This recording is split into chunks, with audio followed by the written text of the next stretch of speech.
వడగాళ్ల వానకు చాలా పంట నష్టం జరిగింది. ఈరోజు మొత్తం చేతికొచ్చిన పంట ఎట్టి పరిస్థితుల్లో అది మొత్తం ఏంటంటే మొత్తం వరి అయిపోయింది.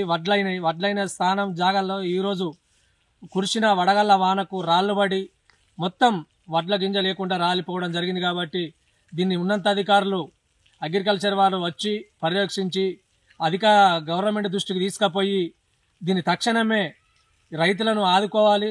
పంటకు నష్టం జరిగిన పంటకు నష్టపరిహారం ఇవ్వాలని చెప్పేసి మేము కోరుకుంటున్నాం. పంట అకాల వర్షానికి చాలా నష్టపోయింది. రైతులు లబోదీబా మొత్తుకునే పరిస్థితి ఉన్నది. కాబట్టి తక్షణమే అధికారులు వచ్చి రేపు పరిరక్షించి నష్టపరిహారం ఇవ్వాలని మా కోరిక. నా క్లస్టర్లో దాదాపుగా 700 ఎకరాల వరకు మొక్కజొన్న సాగు చేయడం జరిగింది రైతులు. అందులో మనం ఇప్పుడు ఉన్నది లింగాపూర్ శివార్లో ఉన్నాము. ఇక్కడ రతిలాల్ అనే రైతు ఒక 4 ఎకరాల మొక్కజొన్న సాగు చేశారు. నిన్న వచ్చిన వడగండ్ల వాన వల్ల మొత్తం భూమిలో అడ్డం పడడం జరిగింది. రైతులకు మేము చెప్పదలుచుకున్నది ఏంటి అంటే, మొక్కజొన్న ఎవరైతే వేసుకోవాలని అనుకుంటారో ఇంకొంచెం ముందుగా ఇంకొక 20 రోజుల ముందుగా మొక్కజొన్న వేసుకున్నట్టయితే ఇలాంటి నష్టం నుంచి కొంచెం తప్పించుకునే ఛాన్స్ అనేది రైతులకు ఉంటుంది. మాకు గవర్నమెంట్ ఇచ్చిన ఆదేశాల ప్రకారం ప్రజెంట్ ఇప్పుడు మేము సర్వే చేస్తున్నాము.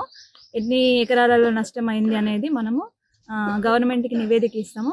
దాని ద్వారా రైతులు గవర్నమెంట్ ఇచ్చే సాయంని తీసుకుంటారు. మరిన్ని వీడియోస్ కోసం ఛానల్ ని సబ్స్క్రైబ్ చేయండి. లేటెస్ట్ అప్డేట్స్ కోసం వాట్సాప్ ఛానల్ ని ఫాలో అవ్వండి. ఆ లింక్ డిస్క్రిప్షన్ లో ఉంది.